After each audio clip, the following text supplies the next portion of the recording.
সুপ্রিয় জব প্রত্যাশী ভাই বোনেরা আসসালামু আলাইকুম। এনটিআরসি, ভাইবা সহ বিভিন্ন ধরনের চাকরি-বাকরি পরীক্ষায়, বিসিএস পরীক্ষায় কিন্তু বাংলা সাহিত্যের পঞ্চপাণ্ডব থেকে প্রশ্ন এসে থাকে বা ভাইভাতেও কিন্তু প্রশ্ন করা হয়।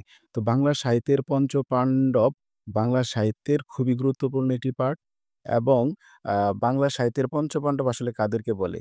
৩০ এর দশকের ৫ জন কবি রবীন্দ্র প্রভাবের বাইরে গিয়ে বাংলা ভাষায় আধুনিক কবিতা সৃষ্টি করেছিলেন।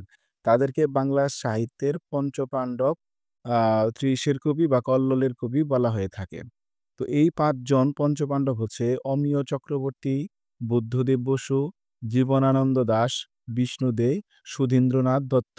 তো এই ৫ জন কবি হচ্ছে রবীন্দ্র প্রভাবের বাইরে গিয়ে আধুনিক কবিতা আ সৃষ্টি করেছিলেন এবং তাদেরকে একত্রে বাংলা সাহিত্যের পঞ্চপাণ্ডব বলা হয়ে থাকে এবং মনে রাখার যে টেকনিকটা বা কৌশলটা সেটা হচ্ছে যে প্রত্যেক যেমন অবুঝ বিশু, অতে হচ্ছে অমিয় চক্রবর্তী, বতে হচ্ছে বুদ্ধদেব বসু, বর্গীয় জতে জীবনানন্দ দাশ এবং বয় হ্রস্ব ইকারতে বিষ্ণু দে এবং দন্ত্য সতে সুধীন্দ্রনাথ দত্ত।